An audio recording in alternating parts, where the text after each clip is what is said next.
My name is Donna, and I am the executive director and founder of Bloom 365, an organization that works to prevent teen dating abuse before it starts by empowering and activating young people to grow and build healthy relationships.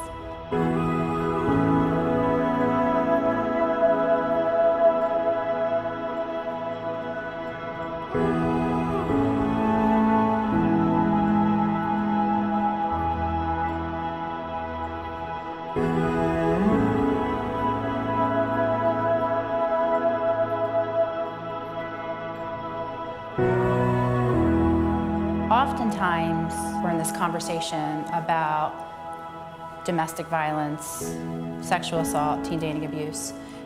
People hear the word, it's a cycle. It's intergenerational. It goes from one generation to another in a family. And for me, that's very true. I learned a couple years ago that my great-grandmother was pregnant at the time, and her second husband pushed her down the stairs, and she lost her life, and the baby lost his life. One of my best friends got into a relationship, and it started out really well, and he was pretty nice in the beginning, but he started kind of showing some red flags. Like, he would tell her not to wear certain things, who to hang out with, and a couple months into it, he wanted her to stop cheerleading and said that she looked like a slut in her uniform and that people shouldn't see her in such revealing clothes. As a little girl, I stopped crying at about the age of 4 or 5 when I would see my dad jack my mom up against the wall. I stopped crying because it became normal. At the age of 15, when I found my first boyfriend and he found me and we were together and everything was wonderful and perfect the first 6 months, but that first sign of abuse, I didn't recognize as abuse. My friend was in an abusive relationship with her boyfriend.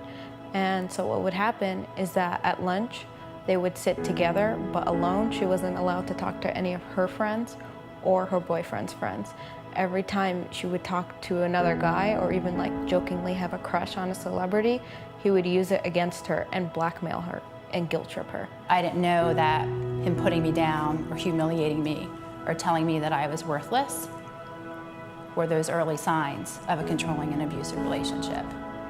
And it took me 5 years later getting my head slammed on the floor to recognize that this was the path that I had watched all my life, and I didn't want that to be my future. And so I ended the relationship, but had no idea that everything that I witnessed as a child and everything I experienced as a teen had a name, had a root cause, and had a solution.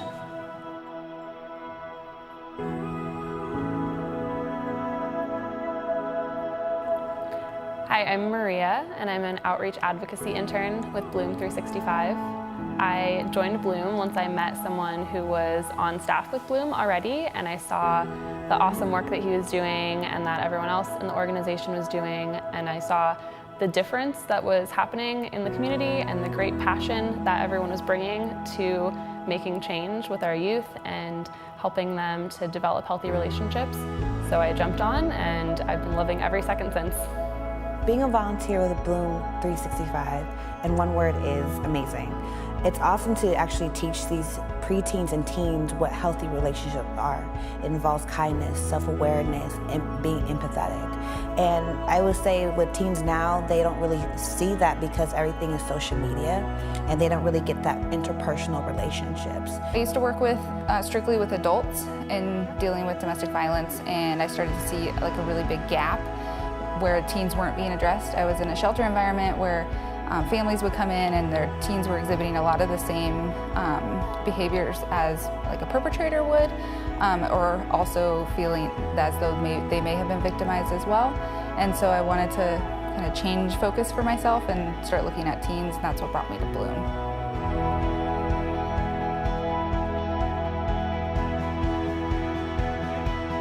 We're focusing on teen dating violence and on bullying, but those are just the symptoms. In my opinion, those are just the symptoms of these greater societal issues that we're facing, and Bloom's really working to address those.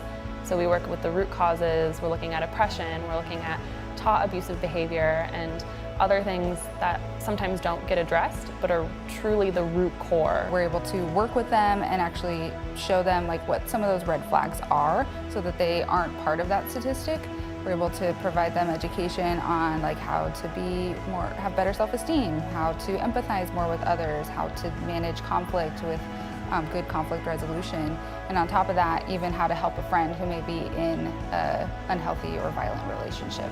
It's no longer my story that drives this organization or my personal connection to these issues that drives it.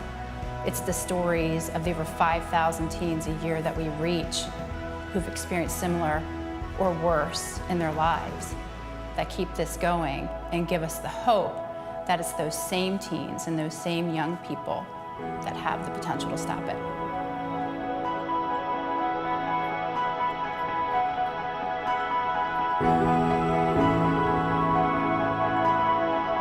What we do is we help young people recognize there's a bigger, better, more blooming, healthy, loving world out there for them, but they have to create it.